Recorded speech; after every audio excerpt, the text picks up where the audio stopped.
ಇನ್ನು ಆಧ್ಯಾತ್ಮ ಪಯಣಕ್ಕೆ ಹೊರಟಿದ್ದೀವಿ.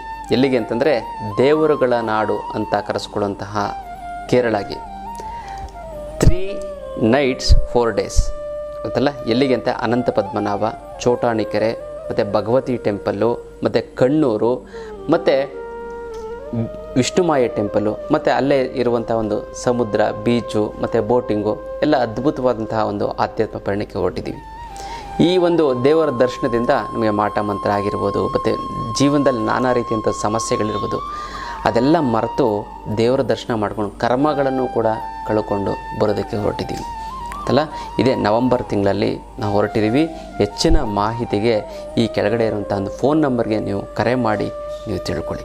ಅದ್ಭುತವಾದಂಥ ಒಂದು ಆಧ್ಯಾತ್ಮ ಪಯಣ ಮಿಸ್ ಮಾಡಬೇಡಿ. ಖಂಡಿತವಾಗ್ಲೂ ಕೂಡ ನೀವು ಬನ್ನಿ. ನವಂಬರ್ ತಿಂಗಳಲ್ಲಿ ನಿಮ್ಮ ಜನ್ಮದಲ್ಲಿ ಮತ್ತೆ ಈ ಒಂದು ಆಧ್ಯಾತ್ಮ ಪಯಣ ನಿಮಗೆ ಸಿಗೋದಿಲ್ಲ ಅಲ್ಲ.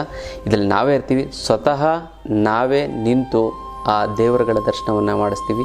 ಜೊತೆಗೆ ಇನ್ನೊಂದು ಅಂತಂದರೆ ಕೆಲವೊಂದರ ತಂತ್ರವನ್ನು ನಾನೇ ನಿಂತು ನಿಮಗೆ ನಿಮ್ಮ ಸಮಸ್ಯೆಗೆ ತಕ್ಕಂಗೆ ನಾನು ನಿಮಗೆ ಮಾಡಿಕೊಡ್ತೀನಿ ಅಲ್ಲ. ಹಾಗೆ ಒಂದು ಅದ್ಭುತವಾದಂಥ ಒಂದು ಆಧ್ಯಾತ್ಮ ಪಯಣ ನಾವೆಲ್ಲ ಹೊರಟಿದ್ದೀವಿ. ಖಂಡಿತ ನೀವು ಬರ್ತೀರಾ ಅಲ್ವಾ? ಖಂಡಿತವಾಗ್ಲೂ ಬನ್ನಿ.